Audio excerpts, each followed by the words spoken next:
Obrigado, Senhor, Tu és maravilhoso. Aleluia, Senhor. Glórias, glórias ao Teu santo nome. Tu és maravilhoso, ó Pai. Muito obrigado, Senhor Deus, por tudo que o Senhor fez nas nossas vidas. Nós te agradecemos, oh, aleluias. Queremos olhar para os Teus olhos, Senhor Jesus, e ver ao Senhor cada vez mais. Ver como o Senhor é maravilhoso para as nossas vidas. Quantas coisas o Senhor já fez, ó Pai. E nós te agradecemos por isso, Senhor Jesus. Tu és maravilhoso, Tu és maravilhoso, Tu és maravilhoso. Glórias, glórias, nós só podemos te agradecer, Senhor. Oh, aleluias. Porque mesmo pobre como somos, ó Pai, o Senhor se importa conosco, ó Pai. Mesmo nós não sendo nada, Senhor Deus, o Senhor se importa com cada um de nós. E eu te louvo, Senhor Deus, por isso, eu te agradeço, Senhor. Não somos dignos, ó Pai, de te chamar de Pai. Não somos dignos, ó Senhor Deus, mas mesmo assim o Senhor nos ama. Mesmo assim o Senhor cuida de nós. Mesmo assim o Senhor cuida das nossas vidas. Nós te agradecemos por isso, Senhor Deus, por esse grande amor que o Senhor tem por cada um de nós. E queremos declarar a nossa confiança em Ti, ó Senhor, apesar de todas as coisas, ó Pai, apesar de tudo aquilo que não podemos entender, ó Senhor, nós queremos declarar a nossa confiança e a nossa certeza, Pai, que Tu és a nossa salvação, que Tu és a nossa vida, oh aleluias, que Tu és a nossa alegria, Senhor, que Tu és maravilhoso, que Tu és maravilhoso, que Tu és maravilhoso, que Tu és maravilhoso. Ah, Jesus, muito obrigado, Senhor. Venha falar conosco, Senhor Deus, nesta noite. Continue falando, Senhor. Continue falando a cada coração aqui. Cada coração é um coração, cada vida é uma vida. Fale a cada coração, fale a cada vida. Fale a mim, Senhor. Quero ouvir a Tua voz, continuar ouvindo a Tua voz. É no Teu nome que nós oramos. Amém, Senhor. Podemos sentar.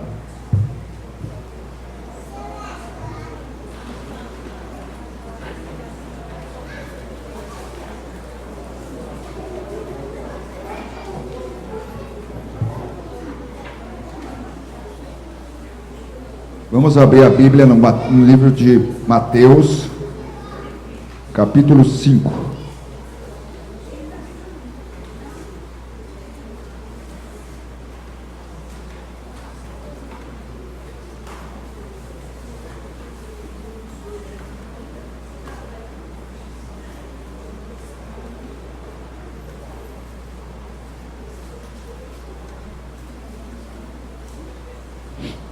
Mateus capítulo 5.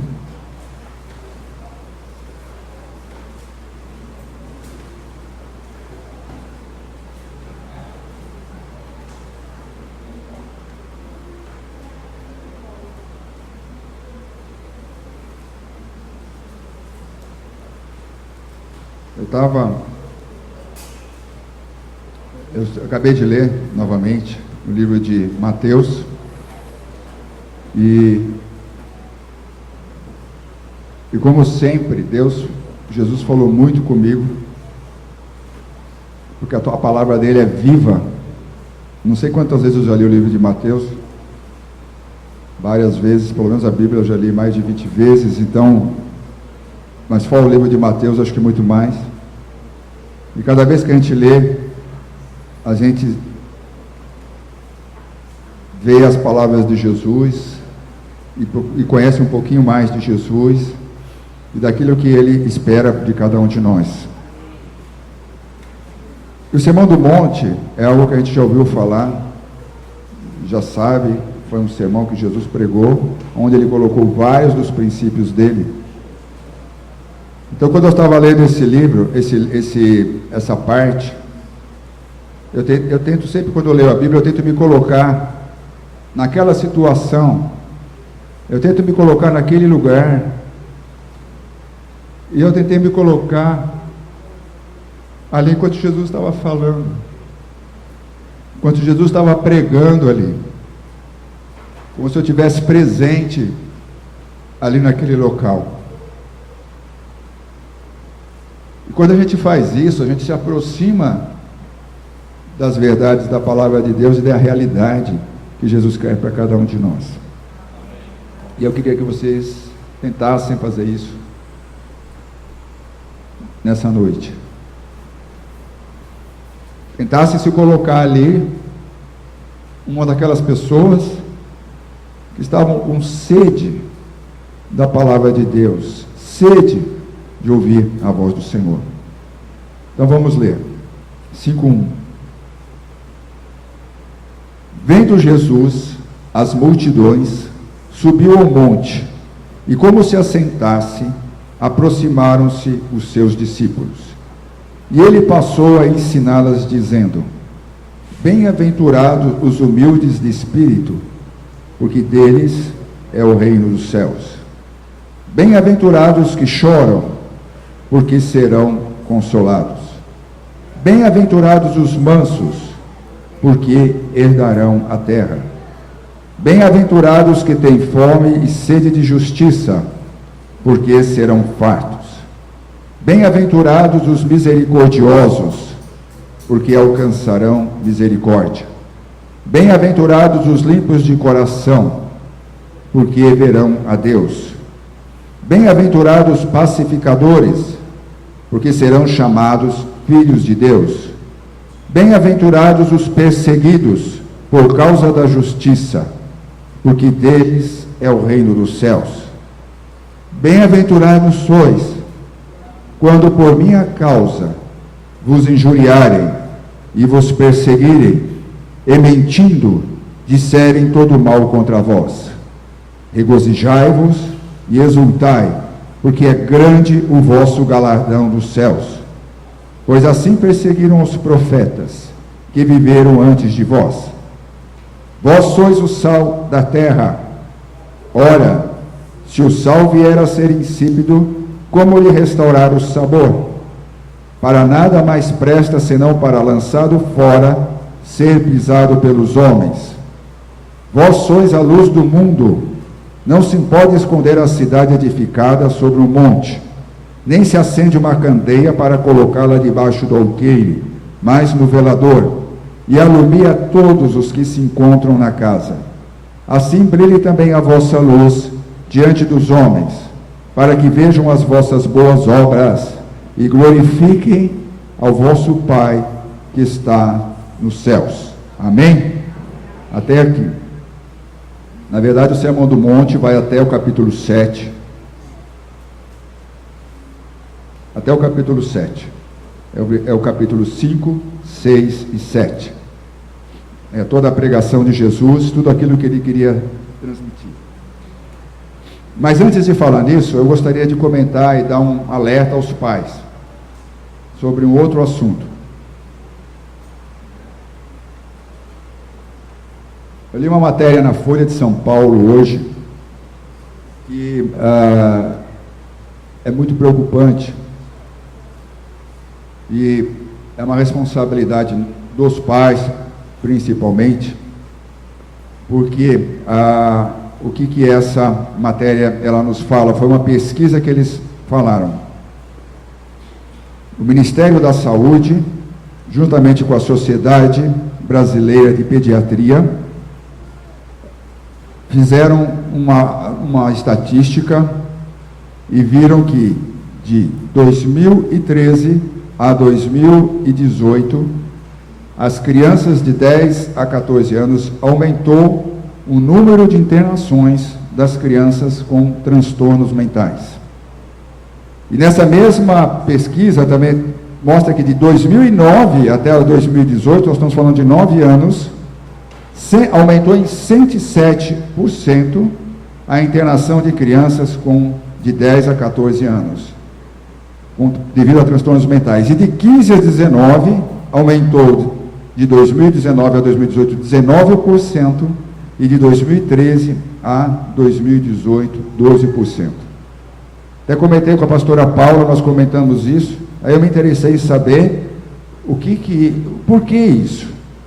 Por que estava acontecendo isso? Qual era a avaliação desses profissionais da saúde? O que eles entendiam como os fatores que estavam motivando isso? E as coisas que eles têm localizado, eles têm identificado, porque as crianças estão passando por um estresse tóxico, motivado pelo ambiente que nós vivemos hoje. E quais são essas coisas que têm trazido toxicidade às crianças? Excesso de tecnologia. Excesso de tecnologia é a primeira coisa que eles apontam como fator para trazer esse estresse tóxico para as crianças de hoje, que tem afastado as crianças das relações humanas, tem tornado elas isoladas muito tempo, expostas a conteúdos muitas vezes violentos, levando inclusive muitas delas à própria automutilação. A gente acha que isso é uma coisa muito distante, mas eu tenho me assustado com pessoas lá no escritório que vêm me falar de filhos que têm praticado, dos seus filhos que têm praticado esse tipo de ato de automutilação. Pessoas que convivem comigo ali de muitos anos e têm falado disso e a questão da depressão que muitos têm entrado. Então, excesso de tecnologia. Outra coisa, redes sociais. As redes sociais, elas idealizam uma vida perfeita e maravilhosa. Você olha ali nas redes sociais, você idealiza uma vida daquela forma, como ela é posta, como ela é mostrada, e a nossa mente e a sociedade é totalmente exposta a isso permanentemente, com um tipo de vida que é falso e que é mentiroso, e que não é real. E a hora que essas crianças voltam para si, elas não têm estrutura para enfrentar isso, e vão ver a sua vida, e vão viver o seu dia a dia normal, vão viver o seu dia a dia real, elas acabam se decepcionando, acabam se frustrando, porque a vida real é muito diferente daquela vida imaginária que é colocada, e falsa que é colocada nas redes sociais. Então, um outro motivo: excesso de tecnologia, a contaminação pela falsidade das redes sociais, e também uma outra coisa que eles falam: isso tem levado muitas crianças a uma exposição precoce ao uso de substâncias psicoativas, como a maconha e o álcool, que acabam gerando nessa fase da criança um efeito que eles entendem que aumentam 6 vezes mais a probabilidade de elas terem problema de esquizofrenia quando atingem a idade adulta. Por que eu resolvi levantar isso? Porque às vezes a gente acha bonitinho, criança de 1 ano, não tem nem 1 ano, ainda lá mexendo lá no computador, mexendo no celular, fazendo um monte de coisa. A gente acha isso engraçado, bonito, acha isso até divertido. Mas o fato é que muitos pais estão terceirizando o seu tempo com o seu filho, colocando eles diante dessa tecnologia. Ao invés de estar passando tempo com o seu filho, está terceirizando isso, porque a criança está ali ocupada, e muitos estão lá também em excessiva utilização da tecnologia. Então, o que eles recomendam? Eu achei bom dar isso como alerta, porque às vezes a gente acha isso tão normal. O que eles recomendam? Até 2 anos, a criança não deve ter acesso a essa tecnologia. Até 2 anos de idade, a criança não deve ter acesso a essa tecnologia. De 2 a 5 anos, 1 hora por dia. E mais de 5 anos, estamos falando de crianças, 2 horas por dia. Recomendando que os pais saiam do celular e parem de terceirizar a educação dos seus filhos a essa tecnologia. Eu achei importante trazer isso para a igreja. Nós temos muitas crianças aqui, graças a Deus, nós temos a orientação da palavra de Deus, mas é um fato que está aí no mundo. É uma coisa que está acontecendo aí fora. E nós temos que estar alerta com isso.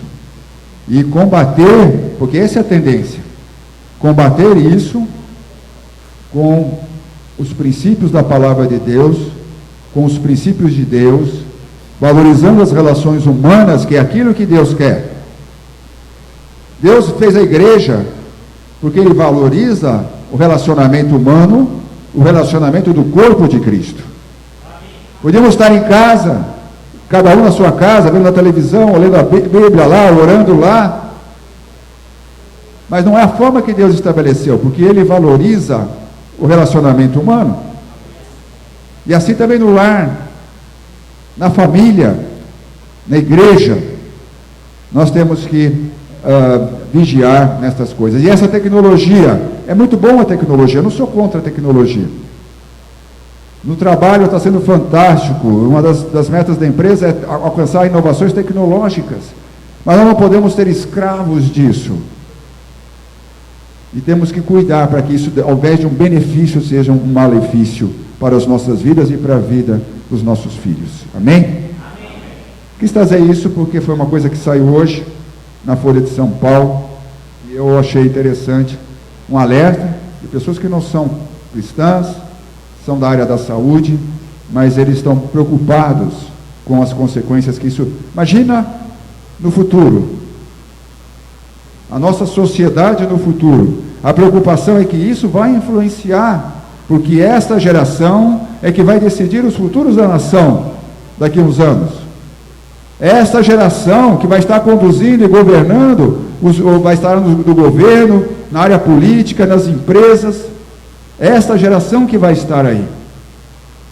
E como ela vai chegar até aí? Como vai chegar esta geração?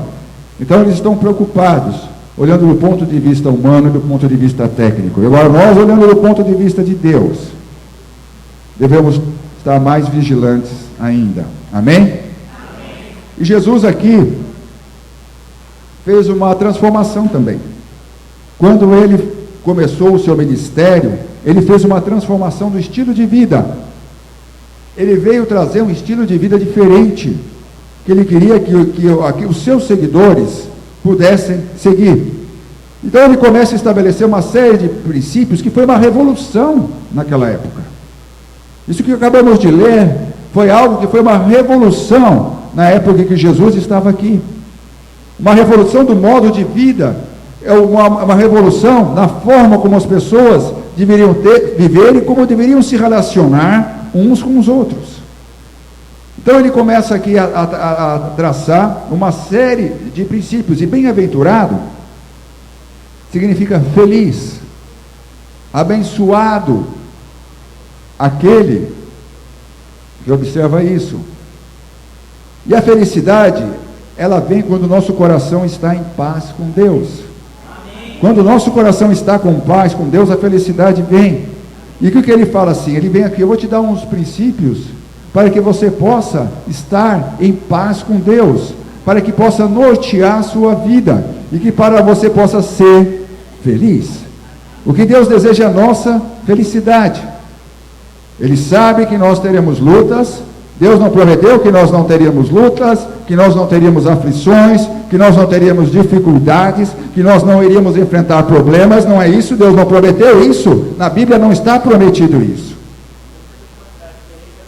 Mas Ele prometeu que nós alcançaríamos, mesmo diante das lutas, mesmo diante das aflições, mesmo diante das dificuldades, mesmo diante dos problemas, Ele prometeu para nós a felicidade.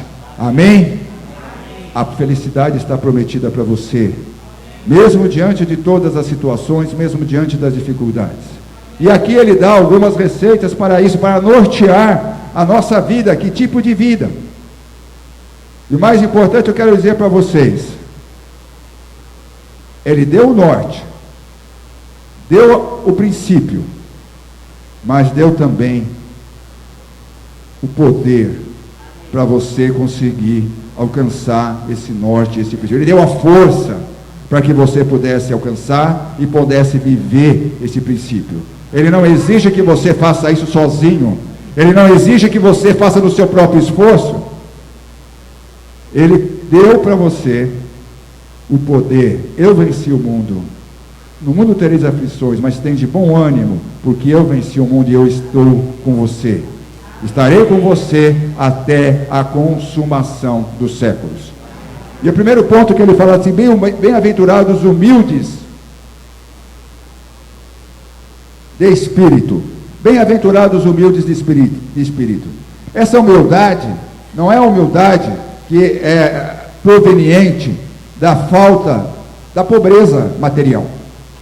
Não é isso que Deus está falando. Não é aquela humildade que é a humildade da pobreza material. Não é esse tipo de humildade que Deus está falando. O que Deus está falando é aquela humildade que vem do reconhecimento de que nós não somos nada, que nós somos pobres espiritualmente. Quando nós reconhecemos que nós somos pobres espiritualmente, é o momento em que você reconhece a sua necessidade de Deus. Enquanto você acha que você é muito bom, que você pode todas as coisas, que você não precisa de nada. E ontem eu assisti com a pastora Paula também é um programa que tem, como o nome daquele, agora não está aqui, mas tem aquele do Masterchef, aquele gordinho, Jacan, aquele Jacan, ele vai nos restaurantes e ele vai recuperar restaurantes falidos, né? Estão com problema e tal. Então ontem à tarde estava passando um quadro desse, que era um restaurante numa periferia, num lugar bem distante. E o dono desse restaurante era o sabe-tudo. Ele sabia tudo. Ele mandava, ele fazia, ele era o sabe-tudo. Né? A ponto do Rakan ter que tirar ele do restaurante, mandar ele sentar do outro lado da rua. Você vai ficar aí sentado, porque com você aqui não dá para fazer absolutamente nada. Ele era o sabe-chão, tudo ele sabia. E ele falava que as coisas não iam bem lá, porque as pessoas não obedeciam a ele. Não era porque ele dava a ordem errada, porque ele fazia as coisas, não, é porque as pessoas não obedeciam a ele. Se obedecesse a ele, tudo daria certo. E na verdade, tudo que ele falava era tudo errado, tudo que ele fazia era confuso, tudo que ele achava que sabia tudo e não sabia nada. E as pessoas que se sentem assim, que são os sabichões, que sabem de tudo, que conhecem tudo, elas não são humildes, como Deus fala, humildes de espírito, para nós reconhecermos que nós precisamos mudar as nossas vidas, para nós reconhecermos que nós não somos autossuficientes.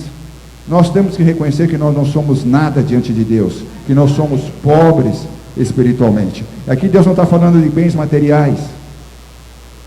Você pode ter uma pessoa super rica, mas pobre espiritualmente. Você pode também ter uma pessoa pobre, eu sei o que é isso, porque eu trabalho com as áreas de trabalho sociais. Tenho equipes que trabalham em favelas, que trabalham no meu trabalho. E está cheio de gente arrogante e orgulhoso nesse meio. Não é a questão de dinheiro, é a questão do coração, da sua postura de coração. Jesus falou, desse jeito ninguém vai ser feliz, você não vai encontrar felicidade. Você tem que se humilhar, reconhecer que você não é nada, que você é pó. Você foi formado do pó, e ao pó você vai voltar. Amém? Amém. Bem-aventurados que choram, que reconhecem isso, e choram por causa disso, porque reconheceram que são pobres espiritualmente. Não é um choro devido à dor, devido à tragédia, devido a algo que aconteceu errado na sua vida, de desespero. Não é esse choro de desespero, quando Jesus falou logo em seguida, mas o que Jesus quis dizer, aquele choro de arrependimento. Quando você chora diante dos pés de Deus, reconhecendo a sua necessidade dEle, reconhecendo que sem Ele você nada é. Chora aos pés do Senhor, arrependido. É um choro de arrependimento devido às suas fraquezas, dos seus pecados. É esse choro que o Senhor faz, não é o choro porque aconteceu uma tragédia na sua vida, não é esse tipo de choro, mas é o choro realmente de reconhecer e de se arrepender diante de Deus, de seus pecados e da sua forma de viver indiferente ao Senhor, indiferente a Deus. Outra coisa que ele falou: bem-aventurados os mansos, porque herdarão a terra. Essa mansidão não é uma mansidão que denota fraqueza. Muitas vezes as pessoas acham que as pessoas mansas são pessoas fracas. São pessoas que não têm força, que são pessoas que não têm energia, mas não é esse tipo de mansidão que Deus fala. Mas a mansidão que Deus fala aqui são as pessoas que têm domínio próprio. Só consegue ser manso diante de todas as dificuldades e tantos problemas que a gente passa neste mundo, aqueles que têm o dom do Espírito, que deixa o Espírito agir na sua vida e te dá domínio próprio. Diante das dificuldades, diante das tragédias, diante das coisas que te provocam, vem te provocar, querer te provocar ira, te provocar angústia e te provocar nervosismo, irritação. A mansidão tem que prevalecer. Então essa mansidão, ela denota, ela não é uma conotação de fraqueza, mas é uma conotação de força. É uma conotação de força. Então Jesus falou: bem-aventurados os mansos. Bem-aventurados os mansos, porque herdarão a terra. Não é aqueles que pegam a espada e saem batendo em todo mundo, e saem cortando em todo mundo, e saem chicoteando todo mundo, e saem berrando com todo mundo, e saem gritando com todo mundo, dizendo: eu estou certo, eu sei o que é, e vocês têm que me obedecer, vocês têm que me ouvir, e quer na força impor a sua vontade. Não é esse tipo de atitude que Jesus fala que são felizes. Não é impor a sua vontade. Muitas vezes o mundo valoriza isso. Ele morre de medo do chefe, morre de medo não sei de quem, porque o cara é um trator, assim, nesse sentido de arrogância, é um trator no sentido de ignorância, é um trator no sentido de grossura. Deus me livre. Tem as pessoas me apoiando por causa disso. Deus me livre disso. Amém? E essa deve ser, porque você exerce autoridade não pelo cargo que você tem, mas pela postura que você tem ali naquele lugar. Isso é no lar, isso é na família, isso é no seu condomínio, no trabalho, aonde Deus tem te colocado, até no lazer, às vezes no time de futebol, às vezes num outro time, até no lazer. É pela sua postura que você assume autoridade e assume liderança ali. Não é pela sua arrogância e nem aquilo que o cargo pode lhe propor. Então, bem-aventurados os mansos. Bem-aventurado é os mansos que a gente está falando, né? Porque herdarão a terra.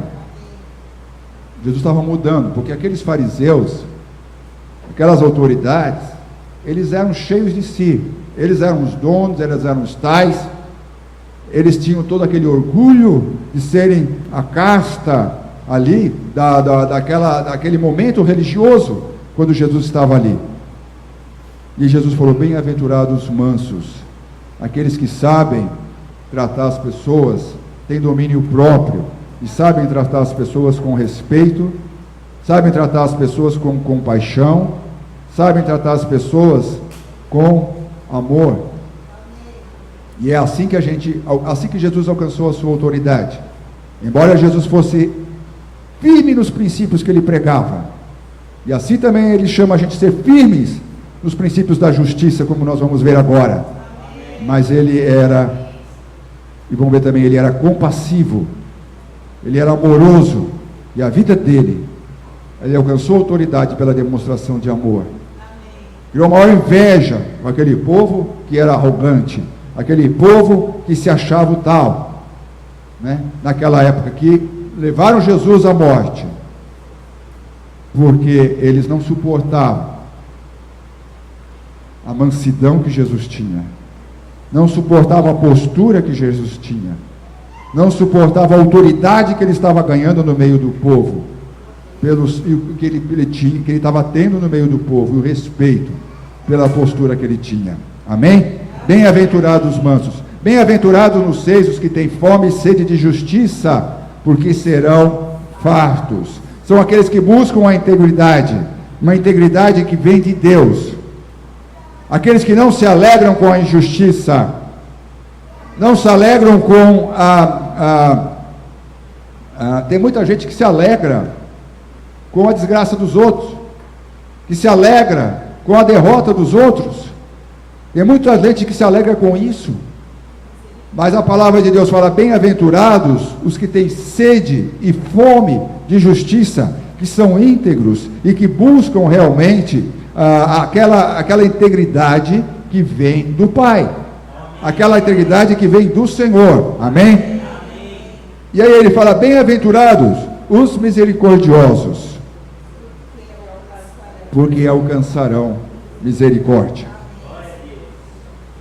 Aí para mim essa que mais me tocou, porque quando eu estava lendo o livro de Mateus, algumas coisas me chamaram a atenção, porque a própria Bíblia refrisa que em alguns momentos a vida de Jesus era um exemplo de compaixão, mas em alguns momentos a Bíblia relata: e Jesus se compadeceu, e Jesus se compadeceu. Falei: glória a Deus, Jesus é compassivo. Porque ela relatava assim, a vida dele mostra isso, mas em alguns momentos eu até queria ver com vocês, aqui em Mateus 9, isso me chamou muita atenção essa vez que eu li a palavra de Deus, li o livro de Mateus, 9, 10.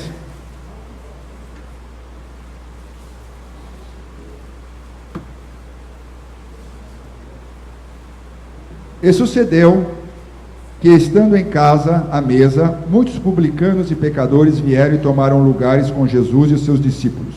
Ora, vendo isto, os fariseus perguntaram aos discípulos: por que come o vosso mestre com os publicanos e pecadores? Mas Jesus, ouvindo isto, disse: os sãos não precisam de médico, e sim os doentes. Ide, porém, aprendei o que significa vamos repetir, vamos falar juntos: misericórdia quero, e não holocaustos, pois não vim chamar justos, e sim pecadores ao arrependimento. Glória a Deus. Nós não estamos aqui para julgar o mundo e nem julgar as pessoas, mas estamos aqui para levá-las ao arrependimento.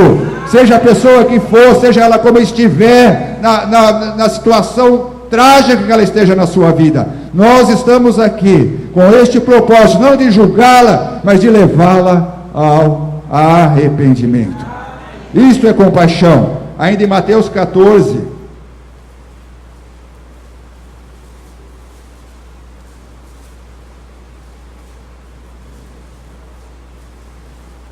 e 13.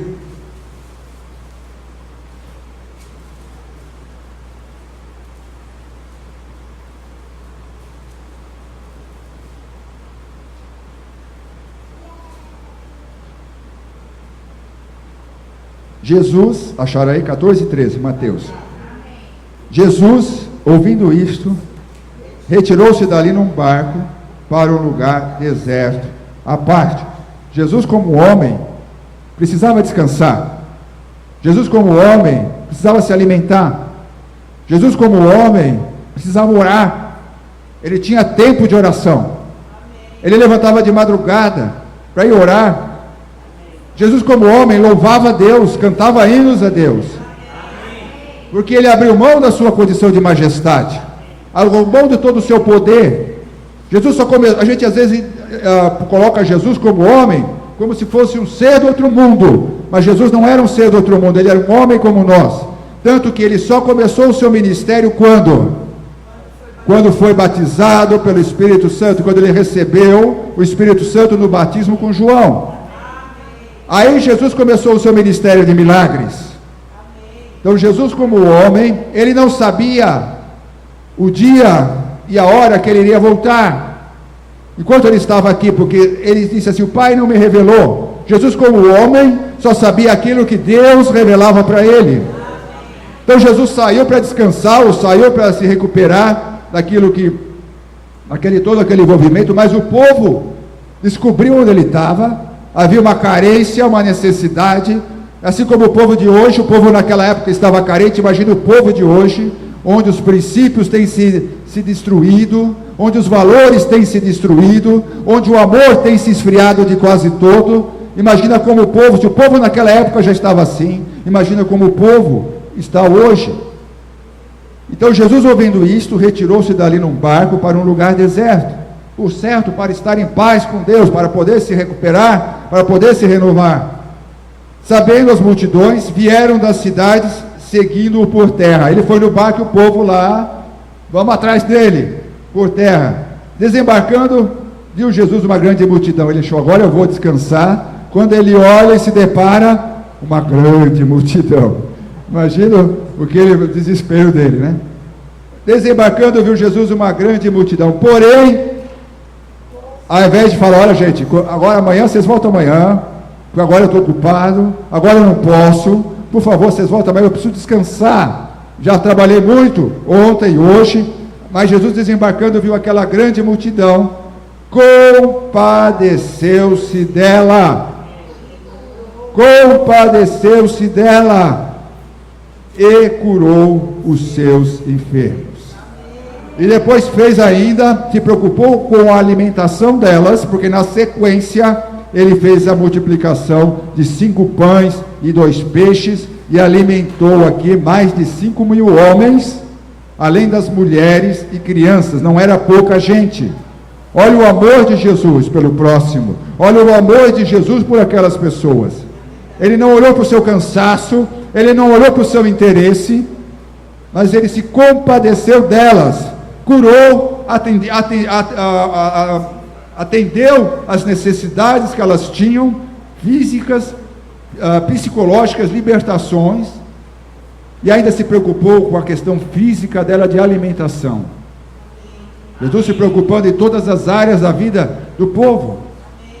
Não é só na espiritual, em todas as áreas ele se compadeceu e se preocupou, e assim ele se preocupa com você hoje. Jesus não se preocupa só com uma área da sua vida, Jesus se preocupa com toda a sua vida. Ontem nós tivemos o grupo dos jovens, e o Mateus que levou a palavra, e o tema era assim: você não nasceu por acaso.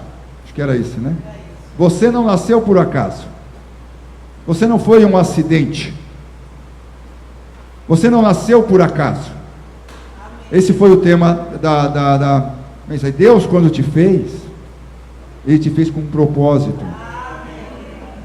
Ele te fez com um propósito. A palavra de Deus diz que Ele já te conhecia antes da fundação do mundo. Antes da fundação do mundo, porque Deus é presciente. O que Ele não sabe? Até onde Ele não sabe? Até onde vai o seu conhecimento? O conhecimento dele é total. Então Ele já te conhecia. Você não é um acidente. Você não foi só, como diz assim, um espermatozoide vencedor, né? Porque todos nós fomos frutos de um espermatozoide vencedor. Mas não é só isso. Você já ganhou uma maratona. Quando você nasceu, você já ganhou uma maratona. Mas não é só isso. Você não nasceu por acidente. Não importa como foi o seu nascimento, mas Deus já tinha um propósito para você.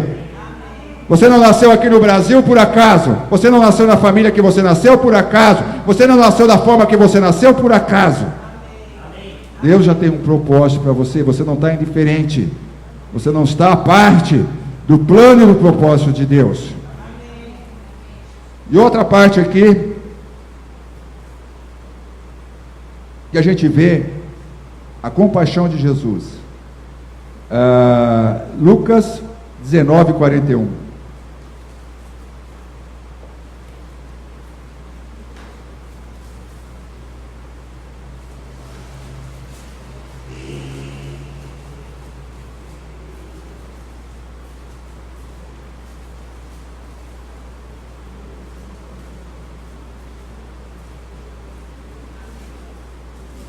E toda vez que eu vejo isso, e quando eu estava lendo lá em Mateus, Falo para vocês sinceramente, isso me faz me aproximar mais de Jesus. Isso me faz sentir mais próximo de Jesus. Isso me faz me sentir mais amado por Jesus. Toda vez que eu vejo essas características de Jesus, amém? E aí aqui também, do 41, quando ia chegando a Jerusalém, Jesus estava chegando a Jerusalém, vendo a cidade, chorou, e dizia, se conheceras por ti mesma, ainda hoje, o que é devido à paz, mas isso está agora oculto aos teus olhos, pois sobre ti virão dias, em que os teus inimigos te cercarão de trincheiras, e por todos os lados te apertarão o cerco, e te arrasarão aos teus filhos dentro de ti, não deixarão em ti pedra sobre pedra, porque não reconheceste a oportunidade da tua visitação. Jesus chorou por quê? De compaixão por aquele povo e por Jerusalém, por causa da incredulidade deles. Ele estava lá para dar oportunidade deles reconhecerem, se arrependerem, se salvarem. Mas ao invés disso, eles não aceitaram aquilo que Jesus fez e veio fazer. Não só não aceitaram, como julgaram, o condenaram e o mataram. Mas nem por isso Jesus deixou de se compadecer deles. Jesus chorou por aquele povo. E o que ele falou aconteceu no ano de 70 depois de Cristo. Jerusalém foi destruída, não sobrou pedra sobre pedra. Em 70 depois de Cristo. E o que nós temos lá hoje, lá é só aquele muro das lamentações, que é o que sobrou do templo de Israel. Mais um exemplo de Jesus, João 11:35.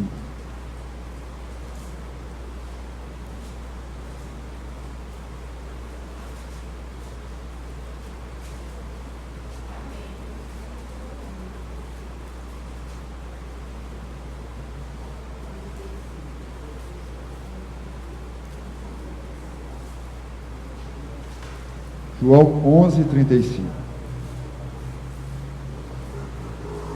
Vamos ler a partir do 32. João 11:32. Quando Maria chegou ao lugar onde estava Jesus, ao vê-lo, lançou-se-lhes aos pés, dizendo: Senhor, se estiveras aqui, meu irmão não teria morrido.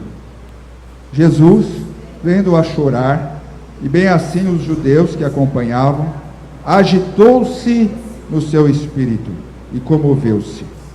E perguntou: onde o sepultaste? Eles responderam: Senhor, vem e vê. E Jesus chorou. Você acha que Jesus não se preocupa com você? Você acha que Jesus não se preocupa com o que passa na sua vida, o que passa no seu coração? Você acha que Jesus não se preocupa com aquilo que você está vivendo? Esse é o Jesus que chorava. Ele chorou, não porque ele não podia fazer, tanto que ele fez. Mas porque ele sabe, ele via o desespero no coração do homem e de Maria. Ele chorou porque o homem estava debaixo ainda desta opressão do pecado e da morte. Ele ainda não tinha vencido a morte, mas ele nos propõe isso: vencer a morte e viver com ele eternamente. Quando ele olha o desespero da humanidade, e muitas vezes quando a gente vai num velório, ou vai em alguma situação assim, a gente vê o desespero das pessoas como se aquilo tivesse acabado com tudo, realmente dá vontade de chorar,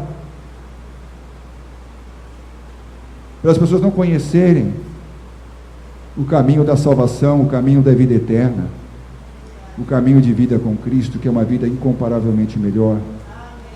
Eu te digo, se Jesus chorou naquele momento, ele sabia o que ele ia fazer. Ele chorou por amor àquelas pessoas.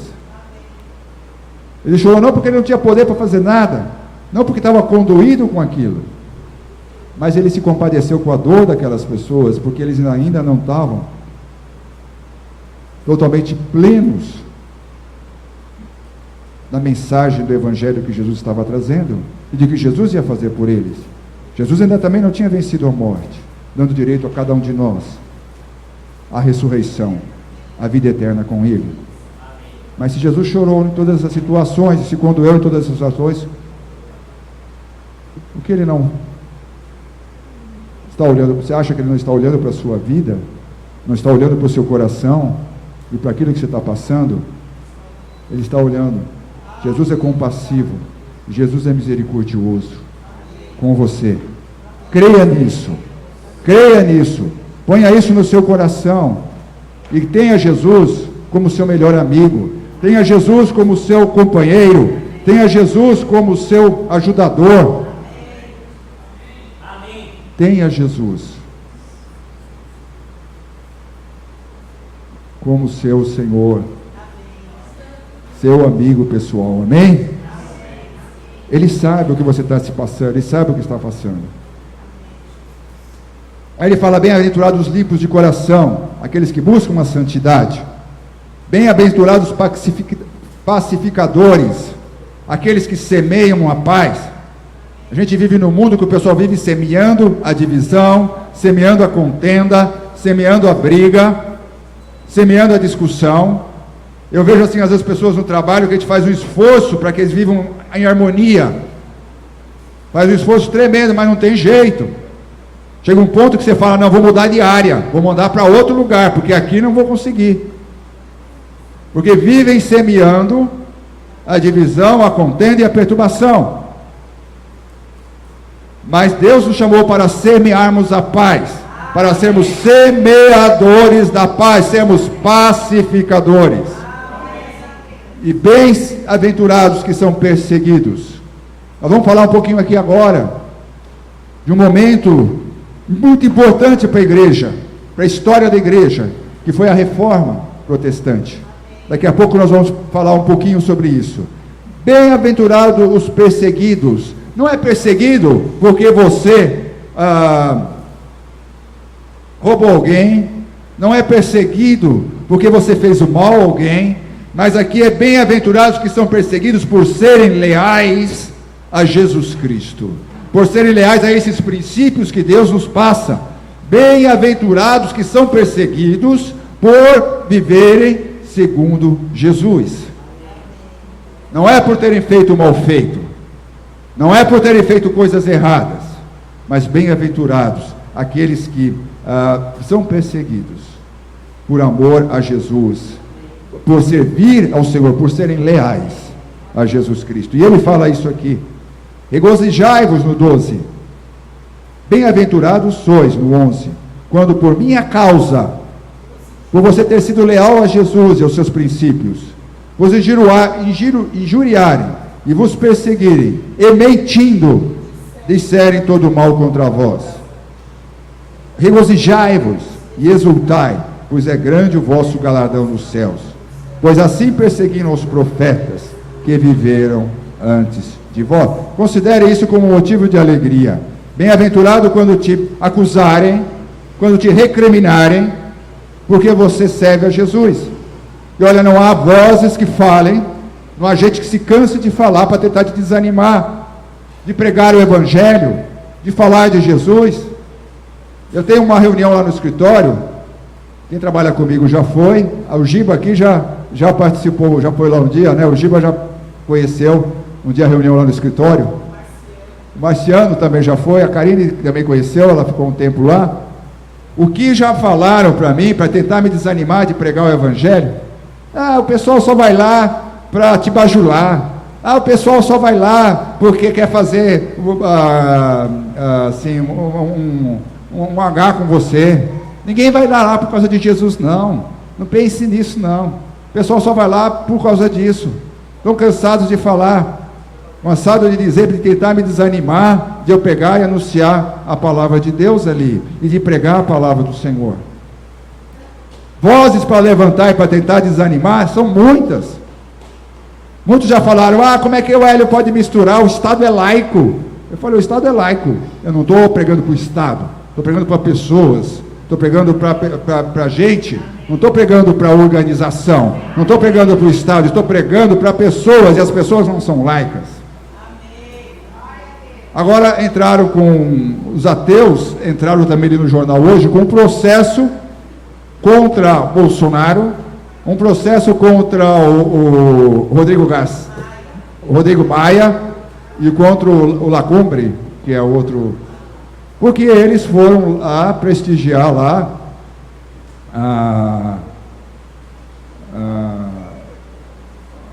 beatificação lá da irmã Dulce lá, né? Não estou dizendo que a gente concorde com isso, com esse princípio, mas só o fato de eles estarem indo lá, por ser uma coisa religiosa, eles entraram com um processo contra eles, para que eles devolvam todo o dinheiro com relação a isso, né? Se estão fazendo isso com isso, e é uma coisa lá com o Papa e tal, não sei o quê, imagina com as demais coisas que não vão fazer também. Daqui a pouco vão querer, como acontece, que tire os crucifixos, que tire isso, que tire aquilo, que tire qualquer menção da palavra de Deus, que tire qualquer símbolo de Jesus, ou qualquer ato de fé no meio das repartições públicas, ou no meio das organizações públicas, das empresas públicas. Daqui a pouco vão querer proibir de eu dar a mensagem e dar a Bíblia lá para os meus clientes, que a maior parte deles são da área pública. Só falta isso.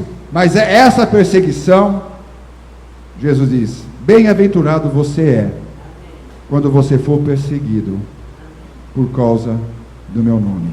Amém? Então o que Deus fala? Para nós não medirmos sacrifícios para permanecer no centro da vontade de Deus. Vale a pena, porque Ele quer que nós sejamos sal neste mundo que está corrompido.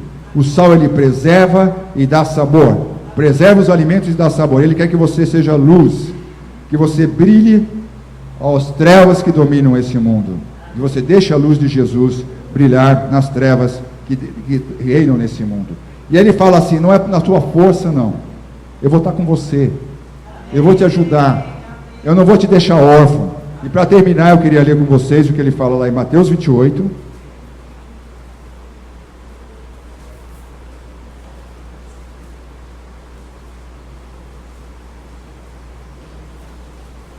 Mateus 28, 18.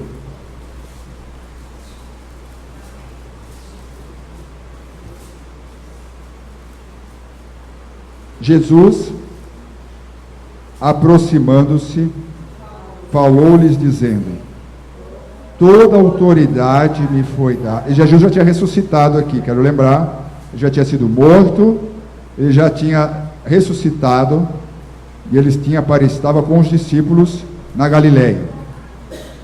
Jesus, aproximando-se, falou-lhes dizendo, toda autoridade me foi dada no céu e na terra. Ide, portanto, fazei discípulos de todas as nações, batizando-os em nome do Pai, e do Filho, e do Espírito Santo, ensinando-os a guardar todas as coisas que vos tenho ordenado. Eis que estou convosco todos os dias, até a consumação do século. Promessa do nosso Senhor, eis que estou convosco. Jesus não nos deixou sozinhos e continuar nessa marcha sozinhos. Eis que estou com você todos os dias, até a consumação dos séculos, até a volta dele. E mais ainda em João, também eu quero ler com vocês, esse é o último mesmo, João 14.